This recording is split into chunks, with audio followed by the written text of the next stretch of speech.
We all know that sometimes life be lifing. It just is what it is.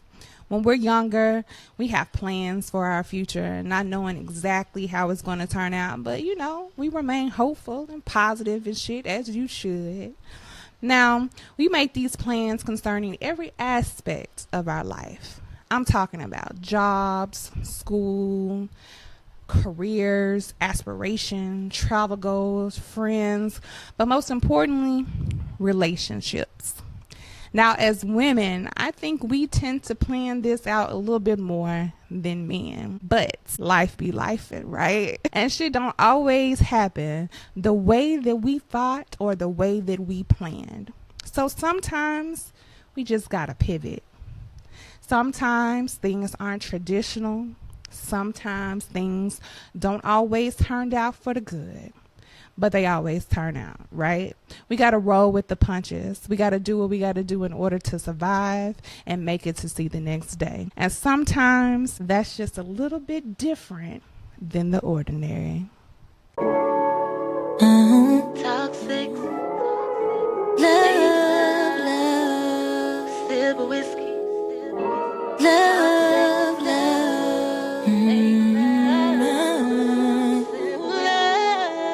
Indeed.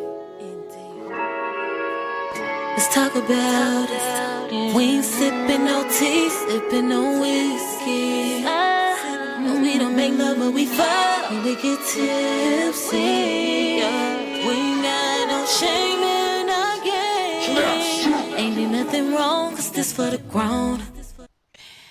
All right, guys, tonight in the studio, I have with me my high school friend, Mary Beth. Oh, I'm sorry, Mary. Mary Beth. Mm-hmm. Yeah, you can call me. You can call me. You say it right too, like most. Yeah, not everybody. How everybody how to say just make it? Flow. Oh, they say real country or real Lord. white, like Mary Beth. Oh God. I understand. What you been up to, man? How you been? I've been good. Kids are, getting big, so they're easier to take care of, but not easier to take care of all in the same, So, and then, been married. Now, it's been an interesting ride, so. We gonna get into it. It's been 15 years this year. Ah, that's a blessing. No, I remember doing your makeup at your wedding. Yeah, I know. Yeah. So pretty. Like, ooh, she did such a good job. Yep. Anyway, yes, so. But So that's been interesting. And then just working, trying to move up in my company so that I can, retire one day and be happy. And so return and have to work another job. Understood, honey. Well, y'all know I'm gonna let y'all know what I'm drinking, what's in my cup. And speaking of cups, y'all have to show y'all this adorable whiskey teacup that my bestie got me. Nardo, what's up, Nardo? He just left. Y'all see it say whiskey. It's like a little tub. Now, it ain't big enough to hold all my liquor, so I got another container of alcohol over here, but it's cute for the moment. But for right now. But tonight, we are drinking on Chattanooga whiskey. This is the rye malt whiskey, and y'all already know I love me a good rye. This one's a little different because it's I can't talk today because it is malt whiskey, so it kind of gives you that beer taste. And I know what y'all thinking. I don't want my whiskey to taste like beer. I don't either because I don't deal with beer, but it doesn't really. It gives it that earthy, hoppy type of taste, right? It doesn't really taste like beer.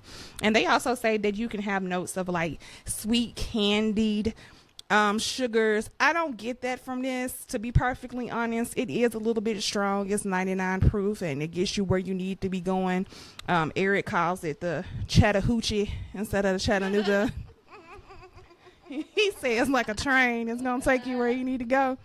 So, but it's actually pretty good. I always mix it though. I cannot drink this straight, and this is coming from somebody that drinks a lot of whiskey.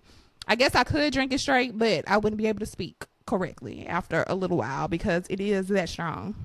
But if you want something, that's going to get you there, it's a little different.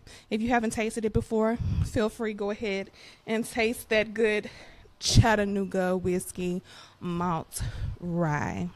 All right, you ready? I'm ready whenever you are. Let's get into it. Let's go.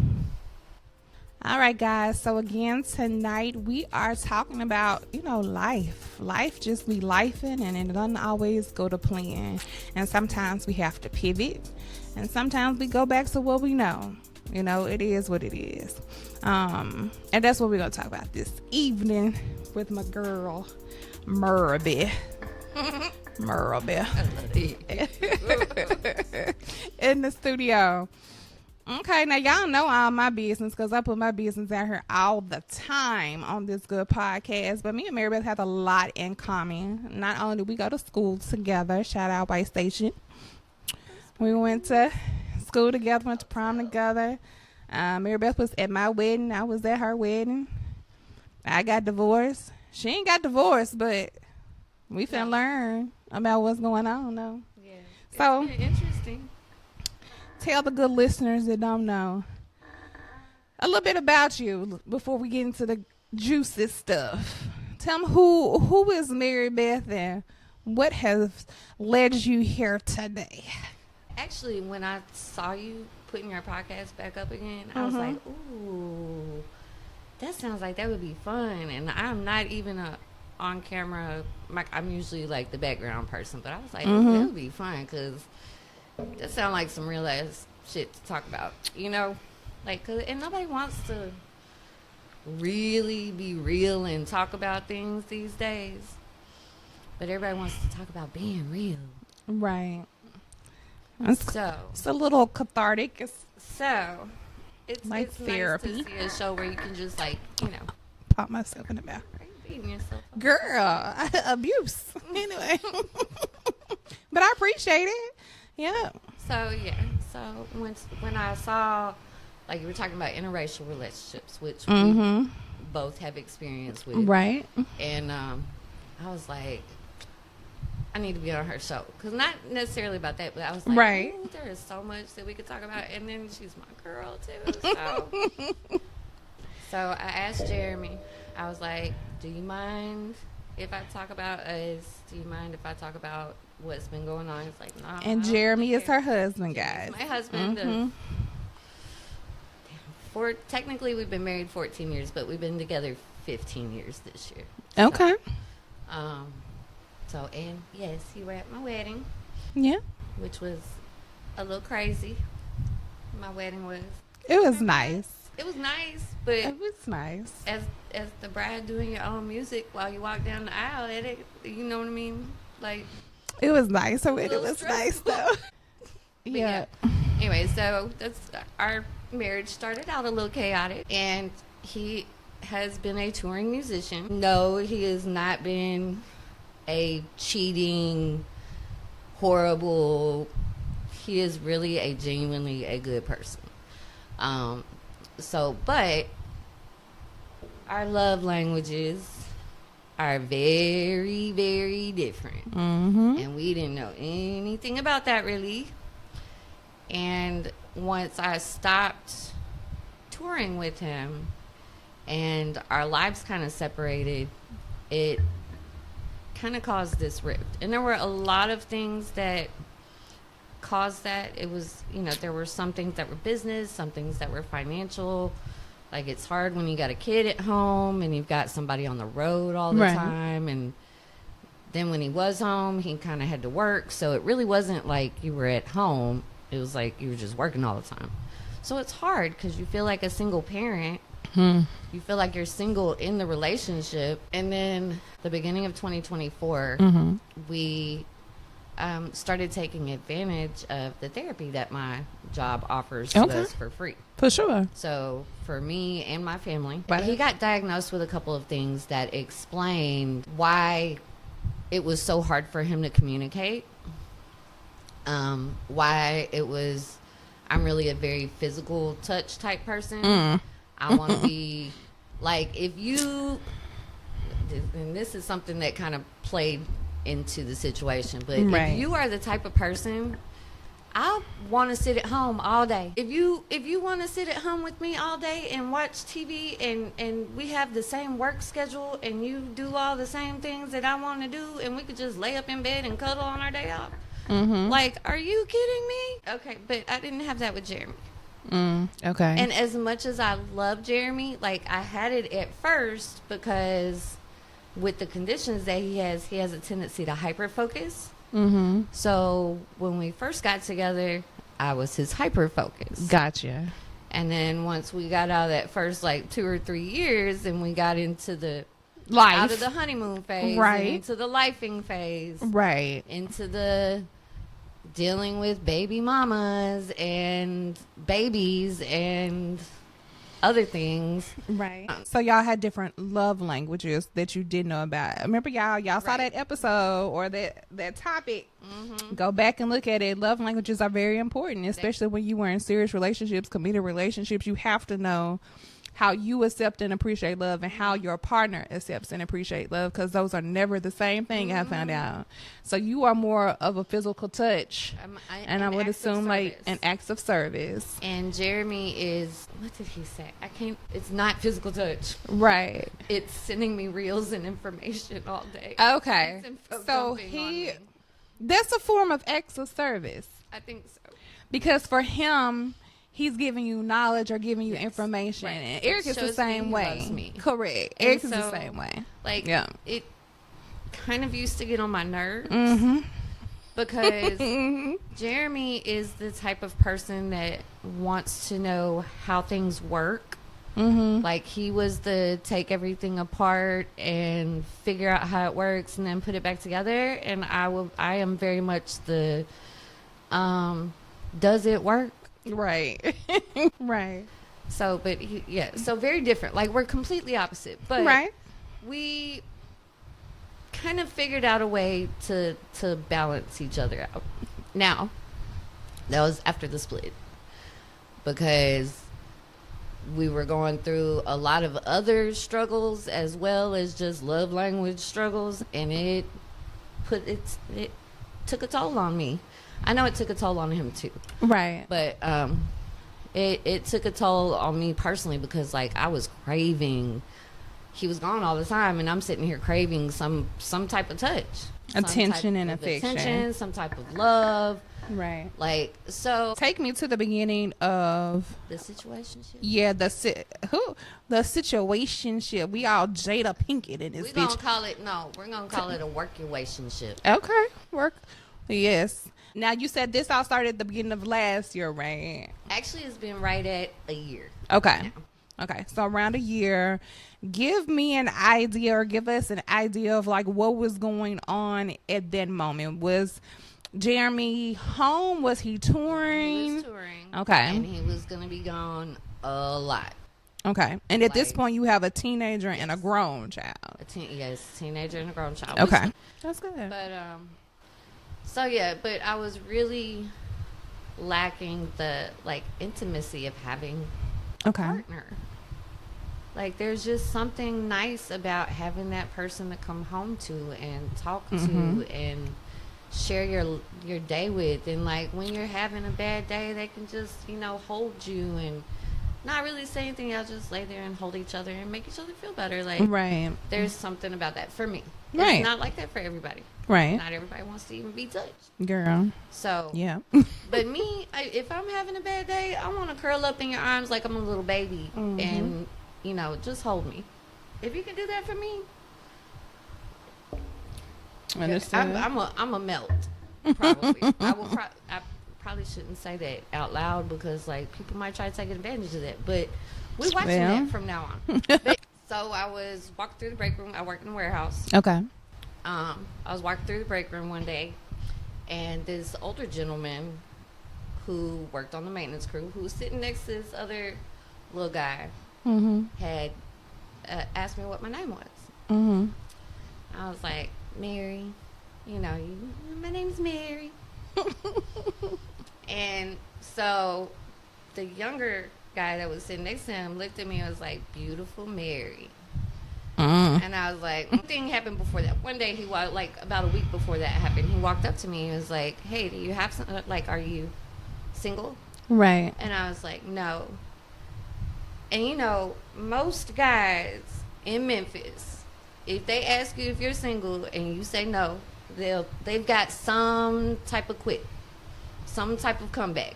That's true. Well, are you happy? Right. Yeah. Can you have friends? Can you have friends? Oh. That's my favorite. Can you have friends? Are you faithful? Look, hold on. What he got to do with me? First of all, anyway. Right. So, but instead, he turned around and walked off. Okay. So it kind of fucked me up in the head. Right. Because I was like getting ready to come back at you, bro. Right. Right. So it intrigued you. Right. It intrigued me. Mm-hmm. So I was like, So he didn't say anything, and then he caught me in the break room that one day. So I come back around to get some ice out of the ice machine, and he's like, I want you. Oh. And I looked at him, and I was like, in my head, I was like, you don't want me. Because I'm a little crazy. Like, I will self-admit it. I'm a little crazy. You gotta be special to deal with me. Because I'm not putting up with no bullshit. So yeah, I was like, in my head, I'm like, you don't want me. So I walked out of the, and then he came walking by, and he comes, walks this way, caught my bags up. I walked up to him, I gave him my phone. It was already on the contact page. He put his phone number in, and we started texting. Okay. So he was like, well, what are you doing after work? I was like, well, I got to take my daughter to school, but my husband's like... Right. So I was like, but I'm free after that. So let me stop you there and ask you some questions. Because I want to know, and I'm sure the people that are watching want to know, what made you give him or your phone to put his contact information in after you had already told him that you weren't single? I know that you were intrigued because he did something opposite or something that you were not used to. But what led to the decision that, hey, I'm going to go ahead and just see what happens? Fuck it. It had to be a fuck it moment. Yeah, because things had gotten to a point in my marriage where I was just mentally breaking down. So this wasn't all in one day? No. Okay, gotcha. This had kind of been, I had been stressed for a few years at this point. Okay. And we just kind of had gotten to a point where we didn't talk anymore. Mm-hmm. When we did, we were arguing with each other. Mm-hmm. And it's, I'm not saying that I was right. We both had our issues. Right. So, I'll take some of the blame. He'll always take some of the blame. Like, we've had a lot of time to talk. Right. But at this moment, we were kind of broken. Got you. I felt like we were broke. I felt that connection to my marriage was not there anymore. Like, I didn't feel the same when I was around him. I still wanted to protect him. I still loved him. But as far as, like... the intimacy of the marriage was gone. At all. There was nothing. And that I can understand. Like a peck when you walk out the door, and that was about it. Right. Going through the motions. Just there and going through the everyday situation. Yeah. I understand that, because it does be like that, and it's hard to explain to people that haven't been in that type of situation, because a lot of people be like, oh no, you wouldn't do that if you like loved your that's not necessarily true, because I say this all the time, marriage, relationships in general, but specifically marriage, isn't always about love. No. You can love somebody and absolutely can't stand them. It ain't about liking either. It's not. You know, it's a lot. It's just as much about intimacy and on the Google Gaga romance as it is about stability, as it is about mental stimulation, as it is about mental health. So we were talking about the beginning of not the end, but the beginning of a new chapter, the beginning of something different and in your relationship, in your marriage. So you gave him to hang out. Okay. Okay, like, but like the whole conversation before I ever went over there was, I really just want to come and hang out.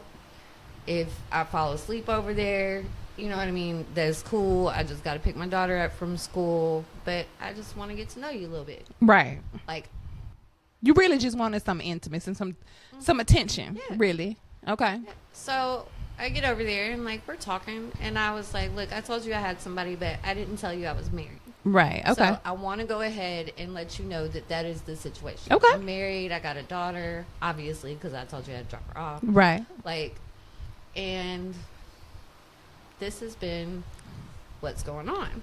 So we didn't really talk a whole lot about my relationship at first. Because it's not necessarily his business. Like, I did talk. I'm not going to say I didn't. But that's not what you went there for. I needed to get it out. Right. Like, I hadn't really had anybody else to talk to other than my mama. God bless her. Right. She is my therapist. Let me just say, I should be paying her instead of anybody that I've gotten any type of drugs from. Because, yeah. I mean, like, legal drugs. I got you. I'm on anxiety drugs at this we point. Listen, let me just clarify that. And we don't judge. The masses. For the masses. But yeah, so it was nice. And like, he did not pressure me into anything, and like laid down with me, and I, woke up and I was feeling a little frisky, so we did a little something that day.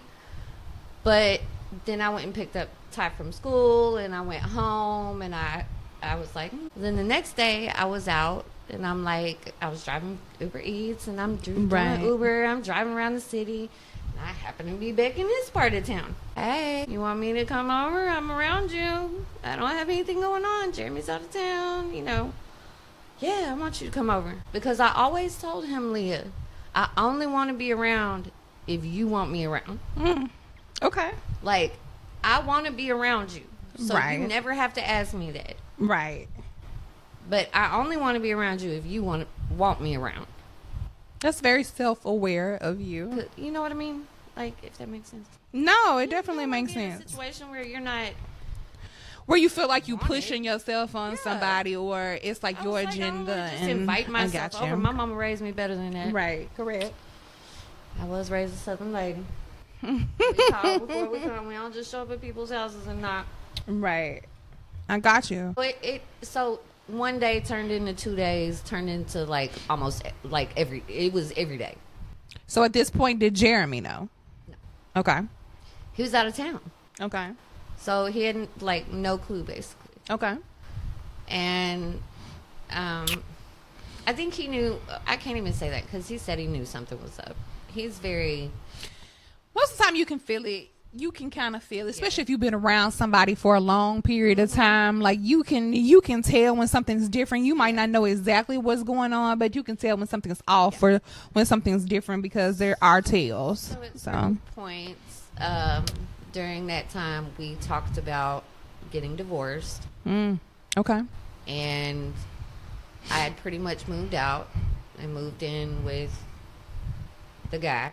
Right. But we didn't have our own place because he was staying with somebody. Gotcha. So I was like back and forth between my house, his house, getting clothes. I was like packing a suitcase every week and going and staying. Like, so how soon after this started did you move in with him?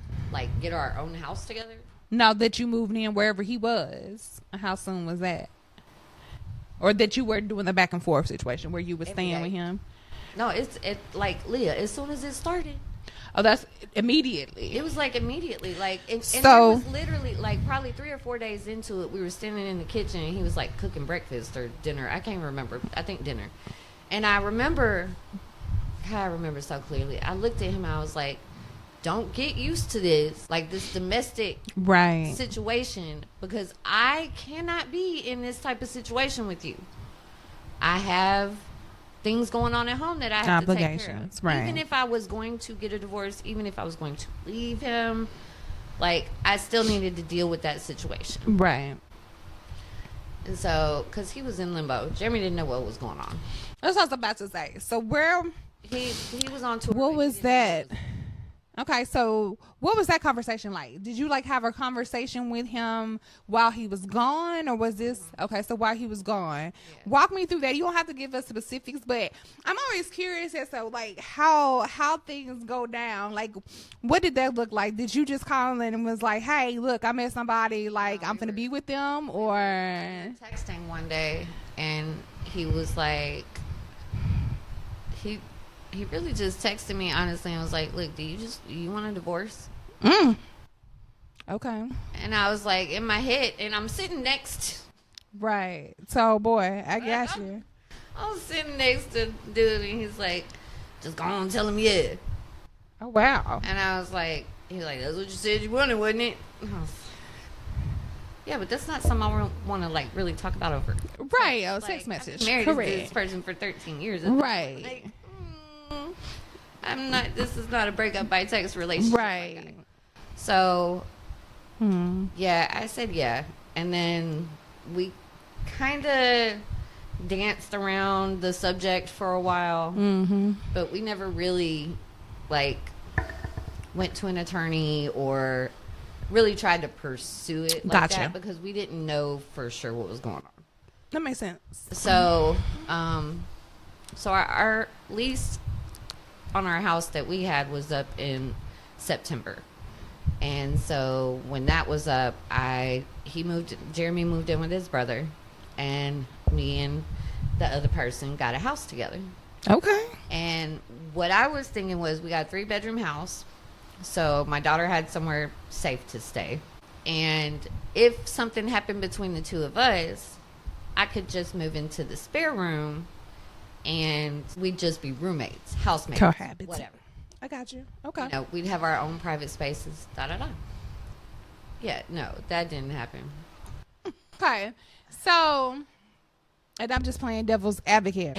Baby. What happened, or what was it about this other man that made you want to leave what you had, even though I understand that, like, some shit was going on, like, and I understand that you were feeling or craving some type of attention or something that you weren't getting from home. But what is it about him that made you feel safe enough or made you say, you know what, fuck it, let me just go ahead and do it? Or was it just opportunity?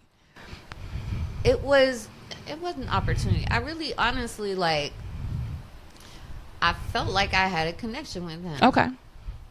Like a real, I still do, which is kind of tough, but like it was something that was immediate. Okay. Like I immediately felt comfortable with him. I felt safe with him. Like the way he held me, the way that he treated me, he opened my door, you know, like he was a gentleman. You don't even find that these days.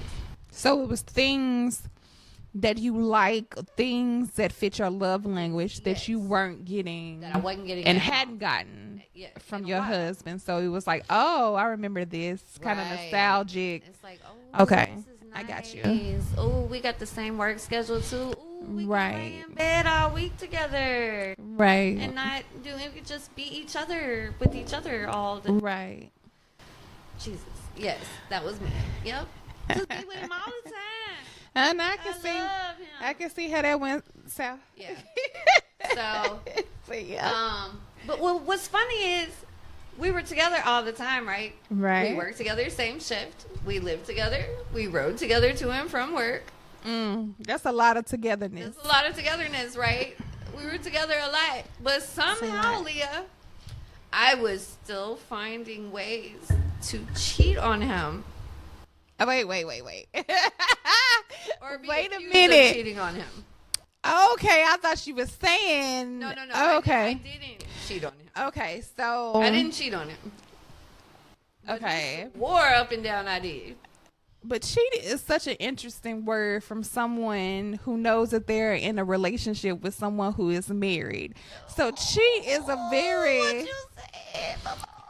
That's a very interesting word that I don't know that I would throw out very often, because if I'm in a relationship with someone who is in a relationship with somebody else, I don't know that I can even say anything about somebody cheating, But so insecurity started coming out. Yes, very quickly. Okay. Do you think that was because of how y'all got together, or did you learn that that's just who he was? No, I really I used to think that there were things that I had done to trigger things, but then it kind of became obvious that like these same insecurities had probably popped out in his past relationships too. Okay. So how long into y'all's relationship did this start happening? Because I know he was all great and it was wonderful. A couple months. So a couple months. Okay. Yeah. Right around my birthday. I understand how that feels. That happened to me in my marriage, so I get it.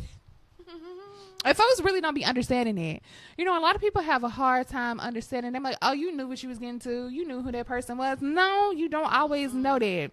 Like, for one or two reasons. And you didn't know me either. Right. Number one, sometimes people are really good at hiding who they truly are until they get what they want. Like, I am a firm believer in that. And if you have not experienced that, God bless you. And maybe you are that person. I'm just saying. But a lot of times people can hide their true self until they get what they want or what they think that they want, or they get you in a situation where they think that they have you and there's nothing that you can do to get out of it. Correct. Yeah. Or number two, we don't always see the red flags because we don't want to see them, because we coming out of something and we're just looking for the positive. We're just going towards the light, like a moth to the light. I'm definitely an optimist too. I should be a little more pessimistic sometimes, but understood. And it could be a little bit of both too. I'm an eternal optimist most of the time. So like when I saw the good in him, when I saw his sweet kids, because guess what? Within a week of us starting to talk, I was around his kids. Ooh. Now that's a red flag. Little kids. That's a red flag. Because I asked, I said, "Are you sure?" Because my kids are like older, and right? I'm not gonna do that right now. And when I did, Jamie was, he was not going. Yeah, your grown child is never gonna go, and the boy is never gonna go about your mama. Like that is just never gonna happen. The boy was like, no. Yeah, that's never gonna work. The boy is like, bruh, that's never gonna work. Yeah. So, tell us about what was happening around the time. Okay, so obviously you were with your husband. Things were messed up. I'm gonna just summarize it. Yeah. And let's get us to where we are. Things were kind of messed up on both ends. And I respected that you were saying, hey, it's not him. It's like a two-way street. Yeah, it's a relationship. So he was gone. You met someone out of convenience. Not saying that that's why you talked to him, but it was convenient because you was at work. So it's not like you went out searching. No, it was a convenient type of situation that you felt an instant connection with. And you guys ended up moving in together. You and your husband obviously separated. Even got to the point where your daughter came to stay with you in the home with you and the new guy. And then something changed. Something happened, or was it a gradual thing? Like, explain what happened to make you say, hey, I fucked up. Or did you say I fucked up? Or was it just I okay. I fucked up a lot. Okay, so what happened? So there was a lot of abuse. It wasn't, there was some physical, but it wasn't necessarily always physical. I got you.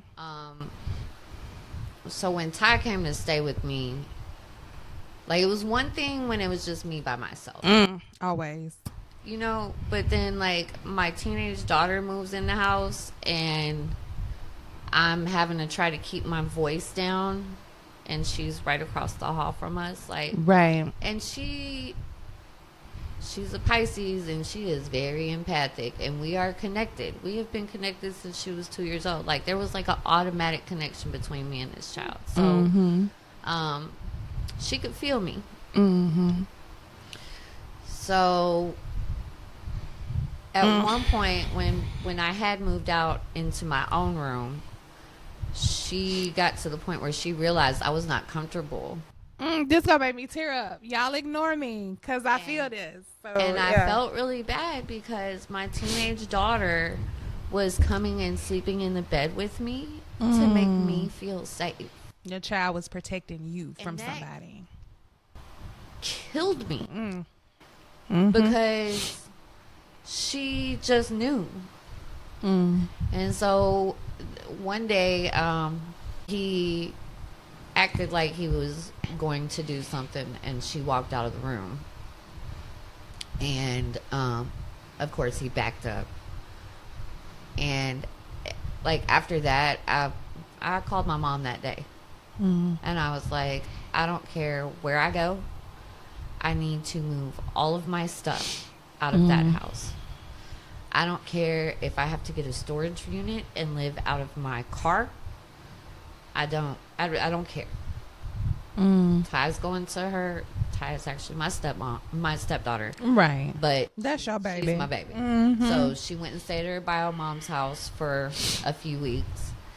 Jeremy, who was living at his brother's house on his couch, was gracious enough to ask his brother if I could sleep on his couch. Oh, wow. Wait a minute.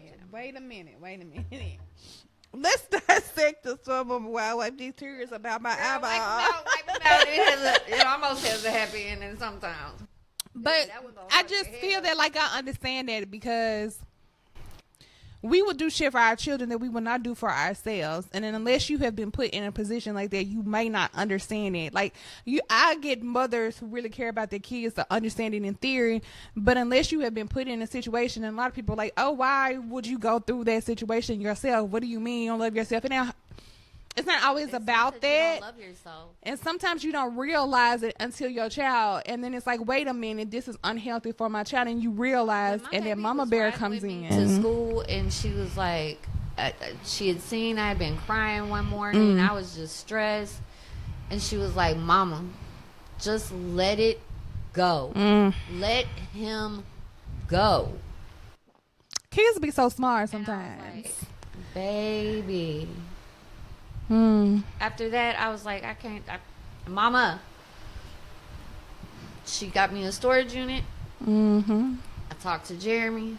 Jeremy rode with me, helped me move all of that stuff. Let me say this real quick about Jeremy. He's the best man I've ever met. Let me get him some because, baby, he's a good man. There ain't no way. I know so many men. Like, motherfucker, just stay your ass where the fuck you at. You can walk your ass to the. No, I would have. No. God bless him. That man came, and I swear in 3 hours he had all of my entire shit moved out of that house and into a storage unit, and had told his brother that I was coming. I think he asked, but I really think it was he just more, hey, told, informed.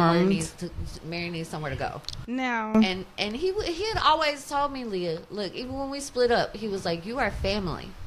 If you ever need anything, my family is your family. They will always treat you like family. I'm not joking about that. Right. And so he really proved what right. Family That's really some real means. shit though. That's some real shit, and everybody doesn't get that. And again, I can speak from experience. Everybody doesn't receive that, and that's some real shit. And that also shows you who he is as a person, his character. And he also showed you again how he loves. He shows up when it matters. That's what it sounds like. I mean, Leah, so after Jeremy and I we got a place to stay together.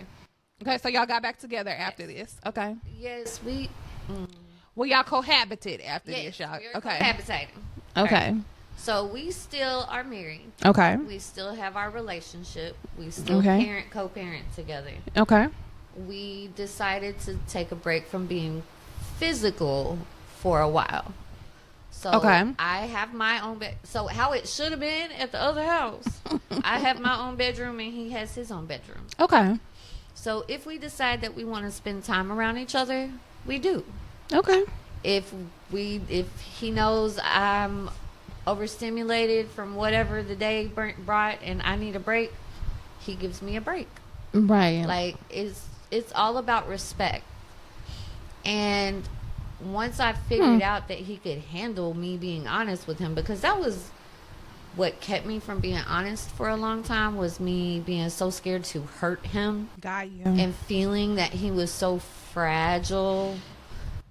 I'm glad you brought that up. Let's touch on that, because a lot of times in relationships, some people be like, oh, well, they lied, or they didn't tell the truth, or why didn't you tell me this? And sometimes it is because we don't think that the other person can handle whatever it is. And sometimes, like Jeremy, apparently they will surprise you. Yeah. You know, so this is just another example to me of being able to communicate. Communication is always important. I tell people that all the time. Like, that's the most important thing in any relationship, is communication, and being able not to just communicate, but to actively listen when you communicate, and to be honest in your communication, because telling somebody something is one thing, but discussing something is a completely different thing. So it really messed me up. It's really funny because he's been helping me through the like trauma responses that are coming from after being in like a narcissistic relationship like that. Like, it was really... Wait a minute. So this man that you was married to, that you left, went into another serious relationship, lived with this dude. Intending on leaving. But I'm just saying, brought your baby girl, that's really his baby girl, but it's your baby girl. But you know what I'm saying. Brought her to live with you and this other dude, and he was sleeping on his brother's couch. You call him and he's like, fuck it, come back and we going to my brother's house and we gonna get a place. After all of this, he's still like, well, let me help you with the trauma that you brought upon yourself by leaving me and going and fucking with a fuckboy. Girl, Jeremy. So how do you feel about it now? Is it something that you regret doing? Do you think you needed to go through the situation? Like, where are we at now about it? I am definitely a everything happens for a reason type person. So my marriage obviously needed to go through this so we could figure out who we were as a couple. Okay. Now, let me tell you something else that's going to blow your mind. So I stayed in a situationship with this person. I'm out. After I moved out. Yeah, go on, pour that. Go on, pour a little bit more. Let's take a sip. I stayed kind of in the situationship with this person. The other dude. My husband would take me to this dude's house and drop me off and pick me up when I called him. Don't look at me like that. I told you we were honest and open, right? We were open and honest, right? No? You dripping a little, you dry, you got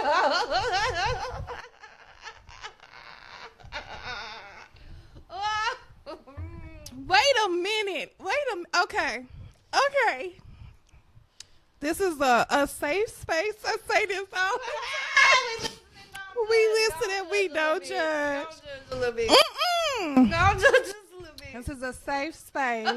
People come into my home and they feel the need to discuss and say shit, and I am here for it. Hence why we have the podcast. I am here for it. I'm here for it. Always. My husband. I just find things interesting because, okay, so you're saying that even after you guys split from living with each other and you went back to live with your husband, that it was times that you went back to do. We were still like, y'all were still messing off. Y'all just didn't want to live with him anymore. Right. I liked him. I could just only take him in little doses. You know what I mean? So, okay, and let me bring my psychiatrist out. 2 days was too much. Too much. Understood. Okay. So, is it safe to say, and I do this because I swear I should have been a therapist. That was my calling. But I do the podcast instead. Y'all know what I'm saying? But do you think that it's safe to say you already knew that it wasn't going to be a good situation because you didn't feel safe and you didn't want your child to be in this situation? So you already knew, obviously, you knew that it wasn't a long-lasting or safe situation. But at the same time, you were getting something from him that you still wasn't getting from your husband. Was that what it was? Or was it just you? I mean, let's be honest. Was it just some good and you was like, damn? Girl, it was good. He swore up and down that it was like I was not satisfied, but listen, we just got through talking about this because some good sex will make you do some strange shit. It was sex, but yeah, it was everything that came after too. But yeah, the intimacy. It was the complete experience. Intimacy. Yeah, it was not just the sex. It's an experience. Which was funny because he was like, the sex must not be good. And I was like, bro, I would not multiple times in a day if it was not good, sir. And now, that was my first, like, real, not really, honestly. There were a few signs before. But, like, my first real, like, Mary Beth was when I took him to my son's softball game and he met my son. And my son was pissed. And my son is normally very cordial, very like and he grown, so this isn't a young, like he's grown, right? So when I took him up there, like when you go to shake his hand and you try to make yourself feel like you give him that strong handshake, that's my son. He don't want you know what I mean? Right. He don't care about your masculinity. Yeah, like what you proving to a child. Right. Like, yeah. So, but I still was like, oh, well, you know, it'll be all right. Y'all will figure, you know, he'll get to know you one day. And maybe he'll like you. Well, no, because guess what? One of them days I had to climb out of a damn window and walk 3 miles with no shoes on to a gas station in the middle of the night and call that grown-ass son to come pick me up. Why we crawling out of windows? I mean, you know, when people start making threats, like, you do that. Because I definitely ain't fixing to sit around and have you put your hands on me. Absolutely not.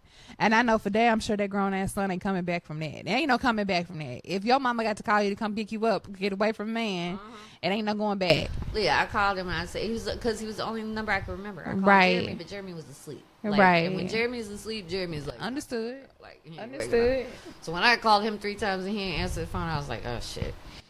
Right. So I called my son. Ain't no coming back from that. The next number I remembered, and he was the closest one to me. Right. And when I called him, I was like, can you please come get me? Just don't ask me any questions. Right. Oh. And he didn't. Oh. That's tough. But ever since then, he has been ready to be released. And I already know. Now we're at the point where you have moved back in with your husband. Y'all are in a home together, living in separate quarters. Right. You are still talking or dealing with, in some capacity, this other dude. I'm assuming that y'all are no longer talking. You're no longer talking or messing with the new dude or the other dude. Like 2-3 days ago. Oh Lord, this girl said 2-3 days. it took about 6 months. Yeah, I'm not even gonna lie. Okay. Yeah, it took about 6 months. So now, as it stands, and you're honestly, still in. He had to like threaten my job for me to. But why though? Like the episode of climbing out the window, having to call your son, the episode of getting your daughter out the house. So all of this is still happening. So this is still in the mix. Because you said a couple days. Yeah. So what makes it different? Like, do you think for real that you finna stop messing with him, or do you think that it's gonna be a situation where you're gonna go back? I'm like super protective of my family. I might not even be close to like some of the family, but I'm gonna be protective of them. Okay. Like, don't come for them. Right. Because they're good people. Just because I might not like them, they're still good people. Got you. And they'll still be there for me if I need them. So, like, don't come for them. So, my dad's been in and out of the hospital lately. He's had heart issues. He's had kidney issues. He just started dialysis. he's getting a little bit older. Like, I kind of was prepared for all of these things to happen. So it hasn't been as emotional for me as I would expect it to be. Right. But when I'm arguing with you and having a personal argument with you, and you text me and say, fuck your daddy, I hope he dies. Or, you deserve the things that you went through because you put yourself in that situation, when I talk about an abusive situation that I was in. And it's like, you have a daughter, dude. You have a mother and 3 sisters. And a daughter. For you to say that to somebody, I hope your daughter is never in that situation. I literally, genuinely hope and pray your daughter is never in a situation like that. Because to have a dad who's like, well, you put yourself in that situation. Yeah, that's a horrible thing to say. That's a horrible thing to say to somebody. So, in this moment, right now, how things are, well, how are things right now with you and Jeremy? Do you guys have an open relationship? Do you have a I don't know ship? Like, what is going on right now with you guys? So, one thing that kind of factors into our marriage is I can't have kids anymore. Okay. So, a lot of the reason for people being married and you have kids and this is your lineage and they have that line and that's why you have sex with one person. Right. You know what I mean? It's, I can't have kids anymore. I don't have the... Right.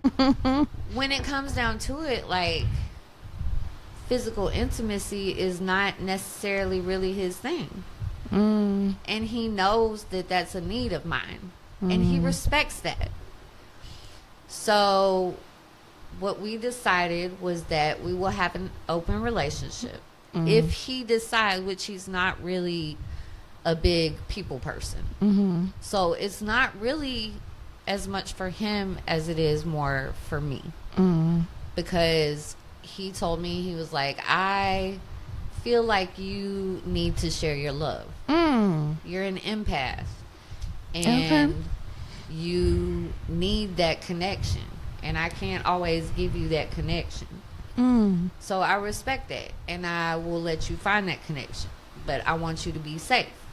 So, like, we have an agreement. Because, like I said, we have 2 different rooms. We sleep in our own rooms. Until they die. In our own bed. Until they die. Carry on. Maybe one day.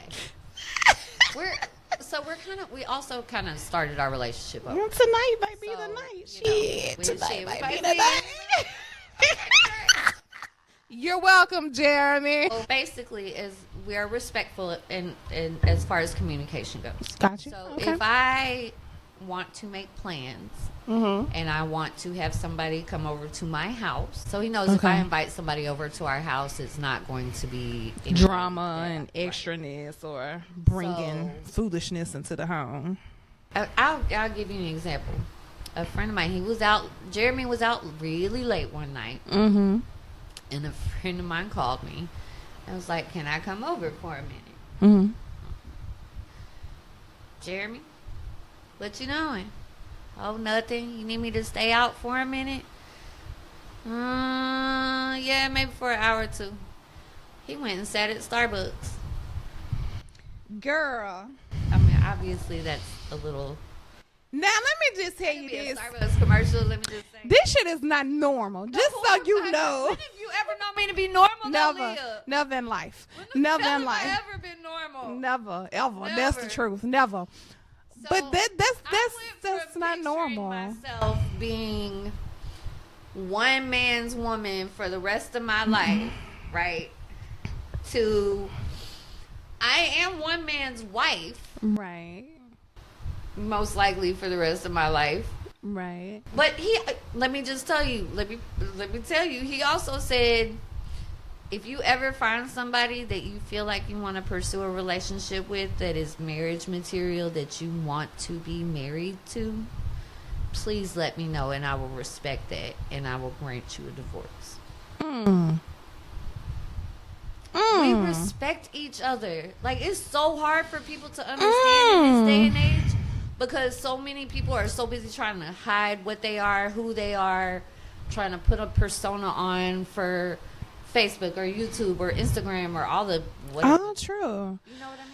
And so many times, like, we try to fit like this traditional role or these things that society expects from us that doesn't always work for everyone, because people are different, relationships are different.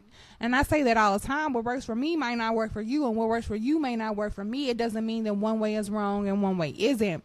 And what I see from what you have said and from the situation is that even though it's abnormal for most people, and that it's, or I should say atypical, and even though it may have come about in a way people would have run away from that situation. Right. It came about in a very procurement in a very weird way.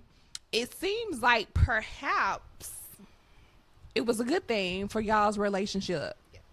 Like, don't let me put words in your mouth. No. How do you feel? It was. It helped us because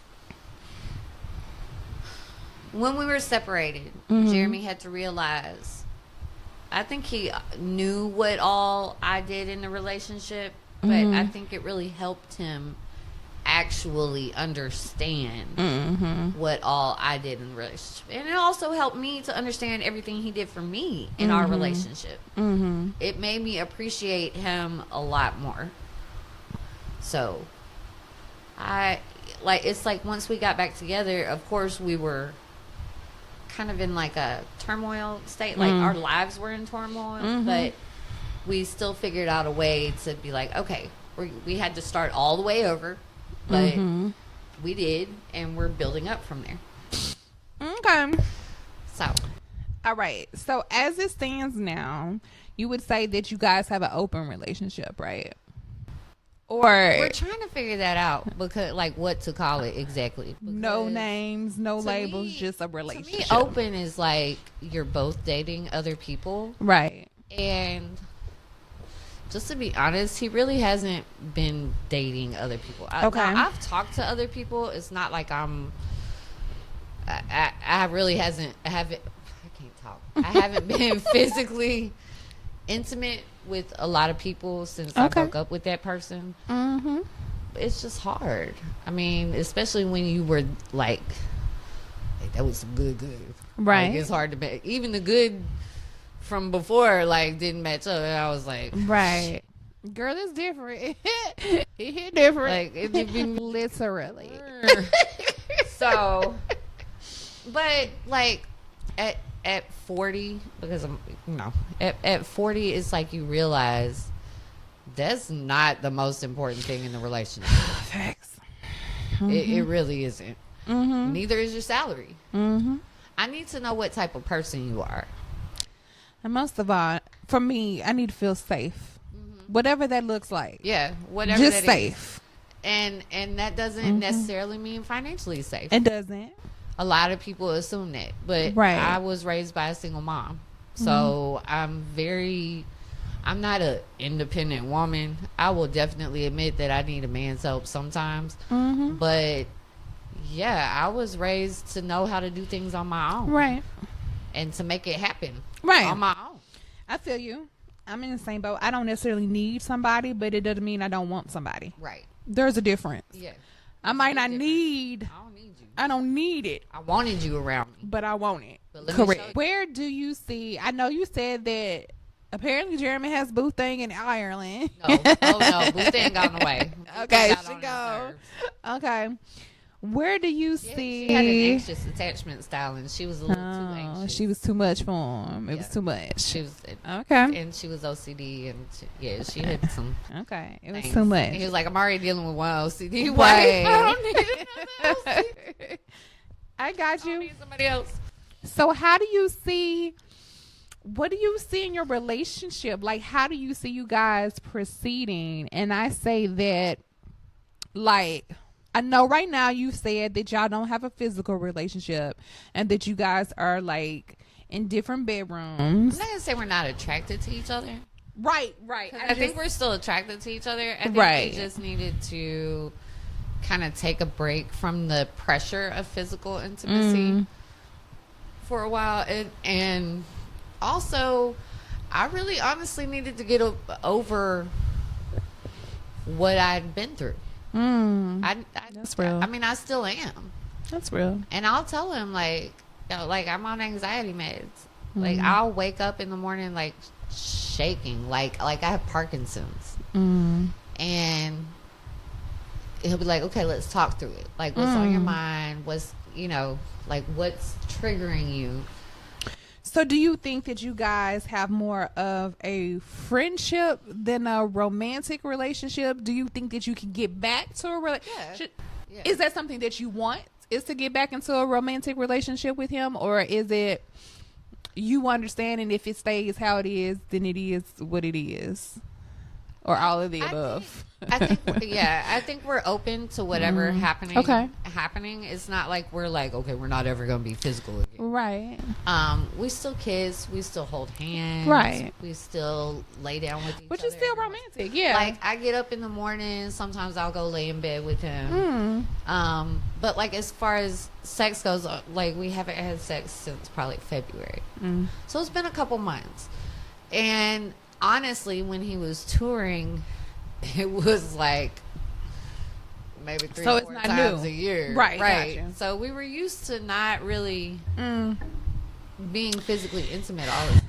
And let's be real about this, because this is something that people don't talk about a whole lot. And then, of course, the show is called Sex.Love.Whiskey. This is what I talk about. But a lot of people, and that's my thing, I keep it real. Like, I say what it is, and it is what it is. Whether people agree with it or not, I really don't give a fuck. And I've been like that your whole life. Hello. Trust me, I know. Hello. If anybody knows, I do. I don't really give a fuck. You so much.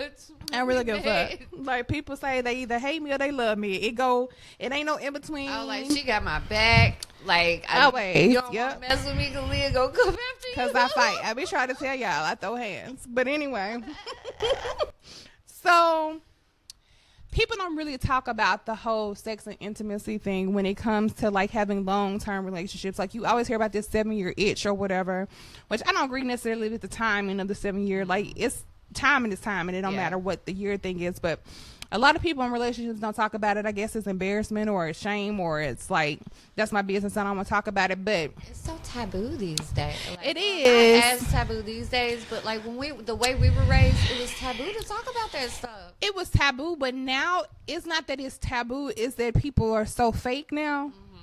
And especially when it comes to social media and blogs and like podcasts and YouTube and Facebook and TikTok and all these things, like, people put on this front and want to show you what they want to show you, and then as soon as the camera stops, it's a completely different situation, which is one of the reasons why I do this podcast, talking about my situations, or just talking about general stuff in general, or talking to other people about their situations, because I think it's very important for people to see other sides and other situations and learn from them, because a lot of our hate and a lot of our issues, before I get real political, in this state comes from ignorance. Like, just for real. Like, because we don't know, or we try to act like we don't know, and then we judge people so quick off of their actions or what they see, and it's like nobody takes the time to learn or try to figure out, okay, well, what happened that made this person make this decision, or what happened where they did this. Anyway, that's not where I was going, but I be rambling, I go on tangents. But anyway, what I was trying to say is, so glad we're talking about this, right?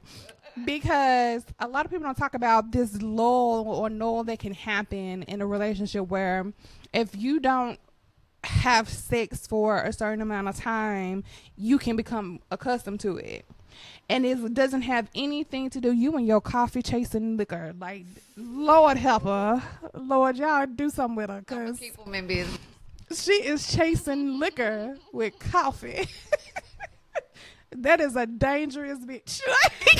She chasing liquor with coffee. That shit is dangerous. I got it. Jeremy gonna be happy tonight. Jeremy might actually get some tonight. You're welcome. But yeah, so people don't really talk about it because that can happen. Like if you get into a little, no matter what it's from, it doesn't have anything to do. A lot of times it doesn't mean that you don't like the person that you with or that you don't want to be. It can be schedules. It can be health reasons. It can be miscommunications. It can be a whole bunch of different reasons. See? So, like, you get tired. Right. It could be a whole lot of stuff. It can be stress. It can be you gained a lot of weight and you feeling self-conscious. It can be you lose weight. How stress affects your libido. Baby, or birth control. Make you want nothing. Nothing. Like it does. Hormones, especially for women. Please don't even touch me. Hormones come into the play. Like it's just a whole lot of stuff in people. Or girl.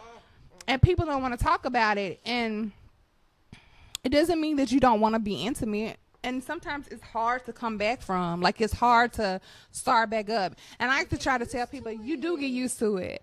And then, especially women, I think it's easier. Because, like, if you don't have it, it's like, okay, like, we adapt. And we maneuver and we move on. Correct. Sometimes it'll rear its ugly head, but it does. Like, you'll get used to it and you move on. I like to tell people, like, baby, your vagina is a whole muscle. And if you don't work that bitch out, it don't care. It ain't gonna work no more. And people be laughing at me when I say that. I'm like, I'm dead ass though. For real. It ain't gonna work no more. And so like you gotta work it out. And I try to tell men that all the time. The more women generally get into sex and then get aroused, like during the process. And men are generally aroused and then have sex. Those are the problems that come into play in relationships, especially long-term relationships, because sometimes no matter how awesome the man is or your relationship is, they don't always understand it. Like, and I can say me first, I say this all the time, like, I'm like you. I'm a very touchy-feely person. Eric is not. You saw him, baby. He be like, live. Okay, girl. And it could be like, live your life. Do whatever you do, and I don't give a fuck. Like, whatever. But I'm very touchy-feely. He is not.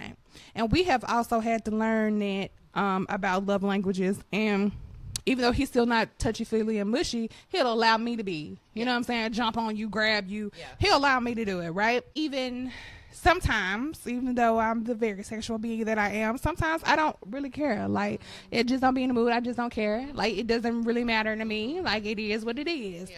And hormones be kicking my ass because, like you, I'm like, just turned 41, so bitch, like, be like, leave it alone. Right. It be like that. But, the point that I was trying to make is what I just forgot because my ass just be going on these tangents. But I do. I remember. To me, it's more, it's more about during the day. Like, I'm the type of person, I need you to stimulate me during the day. Mm-hmm. Like, not just come to bed and then stimulate. Right. Don't just come and tap me on my shoulder and think that everything's supposed to be okay. Mm-hmm. Like, don't think because we had an argument, even though we don't argue. But, like, if you don't touch me, if you ignore me all day, or if you don't like have stimulating conversation, I'm not gonna feel that connection. I'm not. And so when we get in bed, I want to go to sleep now. What messed me up was that like with Jeremy, intimacy had gotten to the, like when we first got together, it was very natural. And I think a lot of that was because his focus was pretty much all on me. I mean, like, he played music, but, like, we were together all the time. So, really, like, when he came off stage, his focus was on me. Right. When we went home, his focus was on me. Everything, like, it all ended up, like, just, like, mine was on him. Right. I mean, it was the same. Right. And then it kind of just got to the point where it was like, oh, well, we're married. She's here now. Not in a bad way. Not like he consciously thought about it. It wasn't like that. I get it. But it was like, oh, okay, well, we toured together for 5-6 years, 7 years almost. And then it was like, I stopped touring and our life was completely different. Right. So it was like once I started getting the intimacy, it was like, oh, this is wonderful. And you got a steady paycheck coming in too? Ooh, yeah. But then it was like, oh, well, I didn't know what you were spending your paycheck on. And what comes along with and what comes along with that. And yeah, some his mask started coming off. Yeah. And sometimes people don't realize that too. Like, and that's where that saying comes from, where it says the grass isn't always greener. We always think that in the moment we need something else and we desire something else and we like, nah, that's what we want and I know it'll make it better. But sometimes you have a trade-off. You might get what you think that you need, but then you realize real quick, damn, I still needed what I had as well. And sometimes you realize the balance. Well, what was funny to me was like Jeremy's like, okay, we can do X, Y, Z. Now the other person was like, we can do the same X, Y, Z. I will accept you. I will love you. I will blah, blah, blah, blah, blah, X, Y, Z. But Jeremy is actually the one who has proven himself and not just said it to be accepting of XYZ. Because now you can go out and have sex with 7 different women every single day and then come try to sleep with me. But then you're so uncomfortable with how many people you've had sex with, you accuse me of having sex with the same amount of people. That brings up a good point. Let me ask you this. Like, what? How would you feel if Jeremy got into a situationship with another woman the way that you got into a situationship with Fuckboy? How do you think you would handle that? Because Jeremy is not the type of person that would allow that to happen. He'll cut it off real quick. He cut it off real quick. Understandable. He's not the type of person like. But I'm saying too much for him. He's like, I get it, but so I'm just saying, what if? But like, how does that look for you? How does that play in your brain? Because I already know. I know how this is gonna go down. I know how the outside world and all of my bots and all of my people. It's so hard for me to think about. I know how this is gonna come across, and I know what people are gonna say. They're gonna be like, "Oh, him." No, correct. I promise you, I'm not running over Jeremy. Correct. They're gonna be like, "Oh, well, Jeremy. She got him a little, or she got her like a." Jeremy done invited one of my little friends that I'm talking to downtown to see him play. Right. Like, hey, bro, come hang out with us. You seem cool. Come hang out. Right. So, again, how would you react if he invited a chick to come see him play and she was there at the same time? How do you think? Okay. How you think that would play out? If you respect me, if you understand that I am his wife, and you respect that, there are certain things that come along with that you are not going to have as just a fucking partner or a sex partner. Right. Whatever. However you want to put it. Fuck buddy, sex partner. Right. So, like, it's funny because, like I say, it's hard for me to think about, like, because it hasn't happened. Well, and because I know Jeremy, like, really, really well. He's so not the type that he's so comfortable with me as his wife and the situation that we're in and the understanding that we have, that he's like, so that's what I was about to.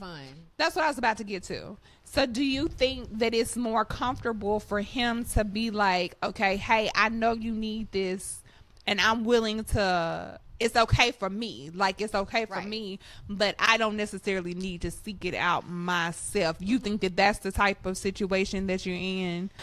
Kind of. I mean, it's funny because, like, when we first got back together, he would stay out a little bit later.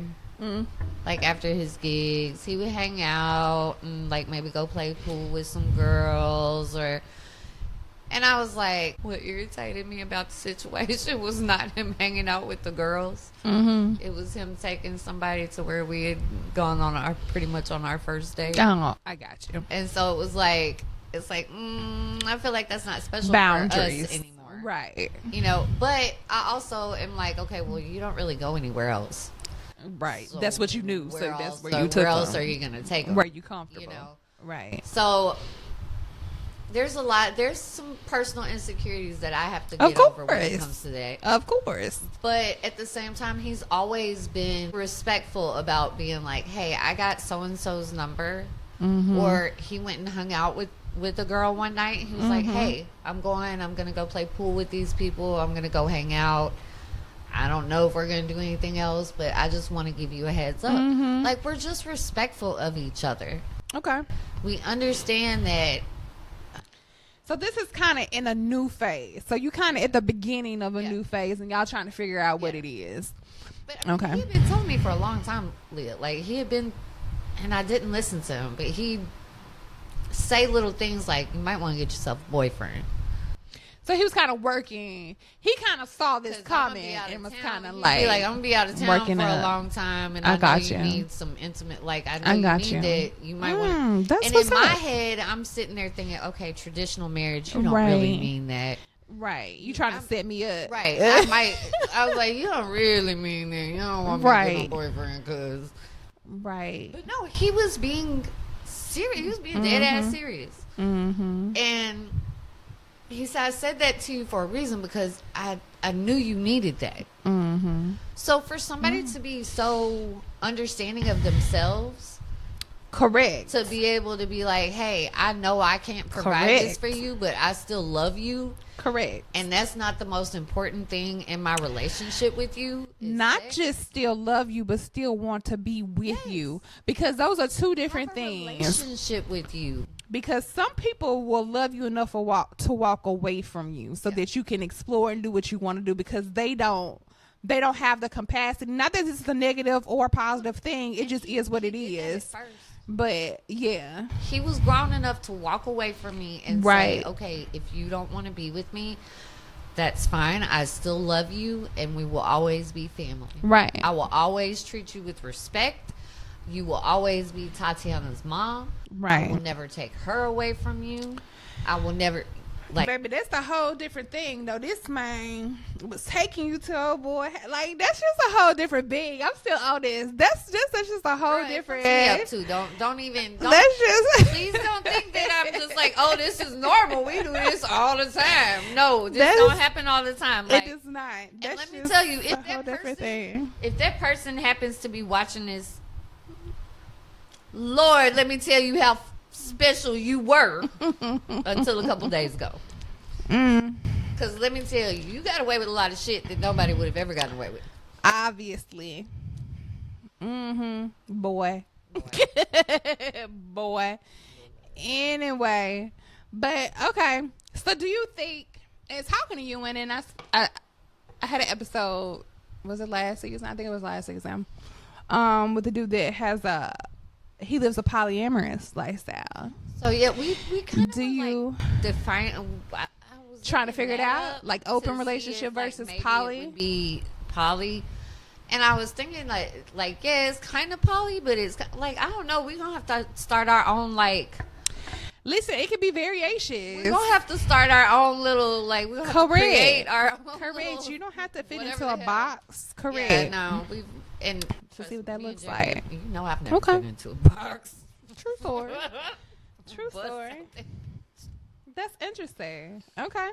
So yeah, I don't know what you would necessarily call it. It's kind of a conglomeration of things. I got you. Honestly, it's just an understanding of each other. Right. Like we understand and we respect each other. We made a commitment to each other. Right. And from there, you're just going on with the flow. There, we're working it out. Like, and Jeremy also respects me enough to have told me, and I know that he's being honest when he tells me, but he's like, if you ever meet somebody that you feel like is worthy of you making that commitment to and marrying, I will step back and I will grant you a divorce and I'll be happy for you. So, like, that takes so much for somebody to say. Cause I sure the fuck ain't finna say it. I told him I'm not grown enough to say that shit. Oh, not at all. To wrap things up. How? I want to talk a little longer. Invite me back over. Oh, we can do that too. Where do you see yourself within by the end of this year. I'm not even gonna say within a couple of years because things seem to move fast with you. So I'm gonna say by the end. Sick of that. I need to slow the fuck down. I'm gonna say by the end of this year, like, where do you want to be? Like, where do you see, or do you even know? Like, where do you see your relationship? How do you see yourself at the end of 2025? Like, what does that look like for you? Ideally, because we can talk about ideals. We can't talk about facts. Okay, so ideally, Jeremy and I think we're pretty good. Like, as far as the trajectory that we're on. I think we'll find our way back to the physical part of our relationship eventually. So that is something that you're open to. Yeah. Okay. He's my husband. Okay. Like, I mean, it's not for procreation. It's right. more for fun of course. Point, but, right. Like, yeah. It's just, we had kind of gotten disconnected physically. Not mentally, but physically. So it's just something that I personally have to work through. I don't think he's got any issues. He doesn't indicate that he has any issues. Right. But so it's really more of me. I got you. So, but like, I have friends. I do have, you know, for all those guys that want to, can you have friends? Right.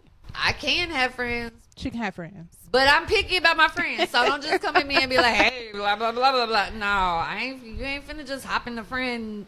Right. It'll take you a little while. Unfortunately, it didn't take the last one a little while. It should have taken a little longer. We learn along the way. Ourselves. We don't judge ourselves. That's the worst. We are worst part of critic. Yeah, we judge ourselves. So, but like, I don't know. I think that our relationship has evolved more than like how I was raised to think of traditional. Of course. You know, I was just Southern Baptist. So one man, one woman, the rest of your life. But then I also had my mom who was gay. So then you get. Yeah, then there's that. We had a fun. So, you know, I came up on both ends of the spectrum. Gotcha. So it's like, you know, when you're raised like that, you just learn how to think for yourself. And not necessarily, like, there are norms out there, but you know, that doesn't necessarily have to be your norm. Correct. And I think if a lot more people realized that and accepted that, the whole world would probably be a better place. True. Honestly, like, your norm doesn't have to be my norm for both of our norms to exist. We can still coexist on this earth without having to think the same way or be angry at each other all the time. All right, guys. Well, wrap it up. Thank you for sharing your story. You know, and coming on I got here. lots of stories. You want me to just come to Hey, a whole season worth of stories? This is Mary season, Mary. Come on back through. Y'all, let's talk about the underlying theme, I think, of tonight's show. Mary's, that's hard for me to say. Mary Beth touched on it just a few minutes ago. And I think it's more about creating your own narrative, right? Being the author of your own story and the author of your own experience. If you go back to some of the episodes from this season and even previous seasons, I'm a big advocate of specifically women, but people in general, bucking the system and doing what's right for them and doing what feels right and what feels good for them. Not on a superficial level, but on just a humanity level, right? I am an advocate for those who feel obligated or feel like this pull to